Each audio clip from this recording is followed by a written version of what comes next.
Hello dear students, welcome back to my channel physics SPC. Electric charges and fields का एक question. Two identical charge spheres each of mass 100 gram are suspended in air by two strings each of length 100 centimeter and makes an angle theta 2 theta with each other. Due to the repulsion, the sphere remained at a 5 centimeter distance from each other. Find the charge on each sphere. What will happen if the system is taken to a gravity free space, say a satellite? ठीक है, इसमें दो part है, इसको बाद में देखेंगे। पहले find the charge on the sphere. तो एक फिगर बनाते हैं। पहले एक इस तरह से एक रिजिड सपोर्ट बना लिया और ये एक लाइन बना लिया ऐसे।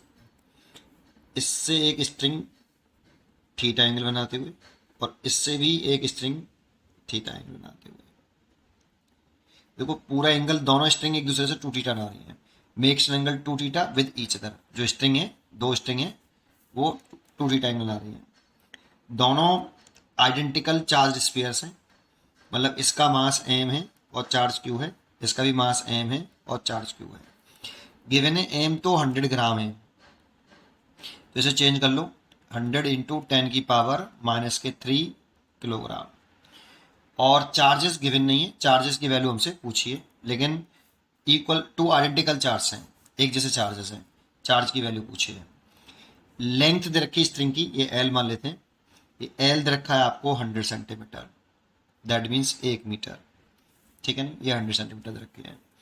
अब इन दोनों चार्जेस के बिटवीन जो रिपल्सन फोर्स की है लगेगा, इस क्यू और इस क्यू के बीच में रिपल्सन फोर्स लगेगा। ये इलेक्ट्रोस्टैटिक रिपल्सिव फोर्स लग रहा है ऐसे। इसकी वजह से ये दोनों स्फीयर एक दूसरे से 5 सेंटीमीटर की डिस्टेंस पर हैं, ऐसा उसने क्वेश्चन में कहा है। 5 centimetre distance from each other. मान लो ये x है, ठीक है, इस डिस्टेंस को x मान लेते हैं। फिर कह रहा है आपसे find the charge on each sphere. देखो ये रिपल्सन होगा, इधर mg होगा और स्ट्रिंग में यहाँ टेंशन होगा, स्ट्रिंग में ये टेंशन है। ठीक है, तो जब ये दोनों स्फीयर इक्विलिब्रियम में आ जाएंगे, दैट मीन्स इस स्फीयर पर नेट फोर्स 0 हो जाएगा, तब ये इस जगह पर रुक जाएगा थीटा एंगल बनाते हुए। तो ये इक्विलिब्रियम में है, इस पर नेट फोर्स कितना है, 0 है। ठीक है, अब अगर इक्विलिब्रियम में है तो नेट फोर्स 0 है, तो अगर देखो इसके टी की कंप्यूट कर लें, तो यहाँ से थीटा एंगल बनाते हुए, तो इसकी कंप्यूट कर लिए, ये थीटा है, ये कंपोनेंट होगा टी का, टी कॉस थीटा, और ये वाला कंपोनेंट होगा टी साइन थीटा। क्योंकि पूरा की पूरा सिस्टम इक्विलिब्रियम में रुका हुआ है, तो नेट फोर्स इस सिस्टम पर 0 है, तो इन इक्विलिब्रियम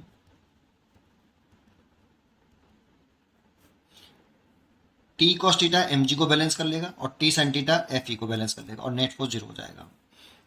तो टी कॉस थीटा ने एम जी को बैलेंस करेगा, तो इक्वल एंड अपोजिट है ये एक, and T sine theta electric force को बैलेंस करेगा ना। टेंशन चाहिए नहीं, तो इसमें टी को एलिमिनेट करने के लिए दूसरे का फर्स्ट में डिवाइड कर दो। T sine theta over T cos theta is equal to F E over M जी।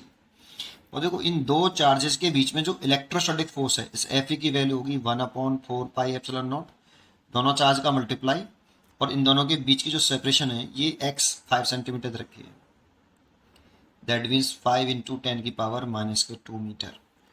अभी x से लिख देता हूँ, चलो x का स्क्वायर। ठीक है, तो ये x स्क्वायर हो गया आपका। तो अगर t से तो t कट गया, ये हो गया tan theta is equal to F की वैल्यू पुट कर देते हैं 1/4 pi epsilon naught q square x square upon 1/mg, है ना। अब हमें फाइंड आउट करना है q, x हमें पता है, m पता है, g पता है, थीटा नहीं पता है, तो थीटा कैसे निकालेंगे जरा समझते हैं। इस ट्राइंगल में देखिए, अगर ये साइड l है और अगर ये वाली साइड में निकालूं, ये वाली साइड निकालूं, तो ये एल साइन थीटा आएगी बेटा। ये इस ट्राइंगल में अगर हम लगाएं, तो अगर मैं यहाँ पे नाम डाल दूं ए सी और बी, अगर मैं इस ट्राइंगल में कैलकुलेट करूं, देखो ट्राइंगल, इसे ओ डाल देता हूँ, ट्राइंगल ओ सी ए दिख रहा है आपको। इस ट्राइंगल में अगर मैं साइन थीटा निकालूं, तो परपेंडिकुलर आएगा ए सी और हाइपोटेनियस है आपका एल, तो ए सी इज इक्वल टू आएगा एल साइन थीटा। तो ये जो आपका ये एल साइन थीटा है, ये भी एल साइन थीटा ही आएगा, क्योंकि ये थीटा है और ये एल है, इसमें लगाओगे इस ट्राइंगल में तो बी सी भी इतना ही आएगा, एल साइन थीटा। तो ये टोटल लेंथ जो हो गई यहाँ से यहाँ तक वो 2 एल साइन थीटा हो गई, है ना। तो इसे तो इक्वेशन 1 3 डाल लो आप।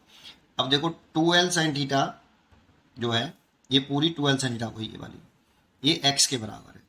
यहाँ से चेक करो, ये इसको पूरे को मैंने एक्स माना है, दोनों चार्जेस के बीच की सेपरेशन को, और ये एल साइन थीटा है, ये एल साइन थीटा है, तो ये 2 एल साइन थीटा आ गया।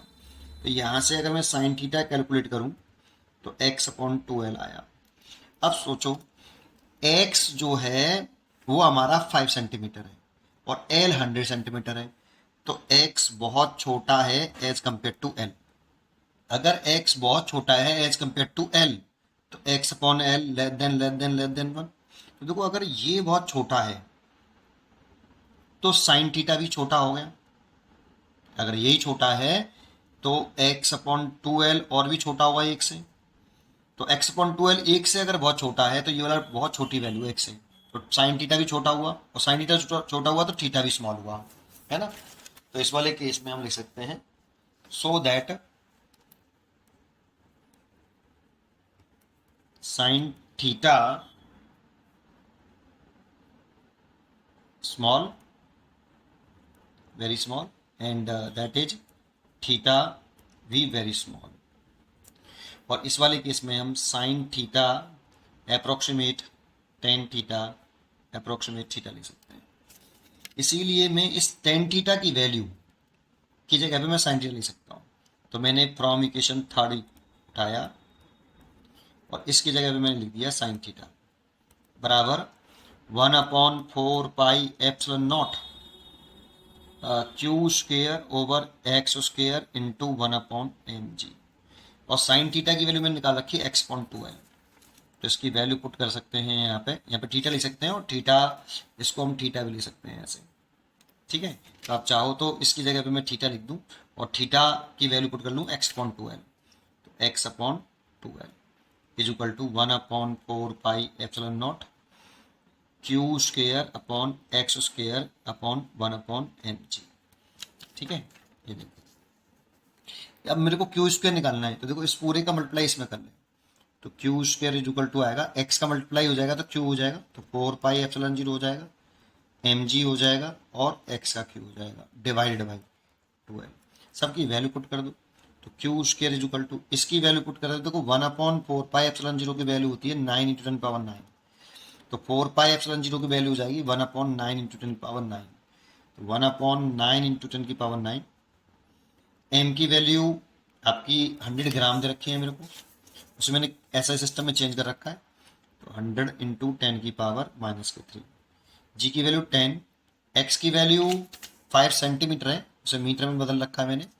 इसका क्यू करेंगे तो एक्स का क्यू तो 125 और 10⁻3 का 3 कर रहे हैं ना क्यूब, तो -6 ओवर 2 × एल, एल सेंटीमीटर में तो 100 है लेकिन मीटर में 1 है, ऐसा सिस्टम में वैल्यू पुट कर रहे हैं तो 1। अगर इसे सॉल्व करें तो देखो 1 0 2 0 3 0 ये तो इससे कट गया पूरा पूरा, है ना, और 2 से मैंने ये काट दिया है 125 62.5 और 10⁻⁻6 और नीचे बचा 9 × 10⁻9 62.5। इस पॉइंट को मैं उठा लिया है और उधर 7 कर लिया है -7, ठीक है, और ये ऊपर गया -9 डिवाइड बाई 9, ये क्यू स्क्वेयर आया, तो क्यू स्क्वेयर आया 625 डिवाइड बाई 9 और ये हो गया 7 14 15 16 16, तो Q is equal to plus minus, अगर मैं इस पूरे का रूट ले लूँ Q is equal to root के अंदर 625 डिवाइड बाई 9 × 10⁻⁻16, तो 625 का तो 25 होता है, ये 3 हो गया और 10⁻⁻8, इतने कूलाम चार्ज आया बेटा, ठीक है ना, इतना कूलाम चार्ज हो सकता है, इसीलिए इसका आंसर हो गया आपका इतना। सेकंड पार्ट इसमें क्या कह रहे हैं, अगर हम ये कह रहा है कि find the what will happen if the system is taken to gravity free space. सोचो अगर ये mg हट जाए यहाँ से, अगर mg हट जाएगा तो mg तो हट गया, तो फिर इस एम जी हट गया तो टी कॉस थीटा को कोई बैलेंस कर सकता है क्या? एफ ने टी साइन थीटा को बैलेंस कर रखा है, लेकिन टी कॉस थीटा को कोई बैलेंस करने वाला नहीं है, तो इसलिए ऊपर जाएगा ये, और ये तब तक ऊपर जाएगा जब तक ये इक्विलिब्रियम में नहीं आ जाए। तो ये ऐसे हो जाएगा बेटा, ये आपका सस्पेंडेड पॉइंट है, पॉइंट ऑफ सस्पेंशन, और ये ऐसे हो जाएगा, ऐसे, ये प्लस के क्यू चार्ज और ये प्लस के क्यू चार्ज, कितना था इसमें, हाँ क्यू क्यू था, और मास एम, और एम जी तो जीरो हो गया है, ग्रेविटी फ्री स्पेस कर दिया, टेंशन टी ऐसे और एफ ई ऐसे, और यहाँ पे आके ये टी और एफ ई एक दूसरे को बैलेंस कर लेंगे और नेट फोर्स अगेन जीरो हो जाएगा, यहीं पर नेट फोर्स जीरो होगा। तो कुछ फिगर इस तरह से हो जाएगा, मतलब ठीक है, फ्री स्पेस होने पर स्ट्रिंग के बिटवीन जो एंगल आएगा वो 180 डिग्री हो जाएगा, ये एंगल 180 डिग्री हो जाएगा, तब ये इक्विलिब्रियम में आएगा। अब यहाँ पे इक्विलिब्रियम वाली पोजीशन आ गई, टी एफ ई को बैलेंस करेगा, ठीक है, टी एफ ई को बैलेंस करेगा। ये सेकंड केस हो गया आपका। पढ़ते रहिए और खुश रहिए। Thank you.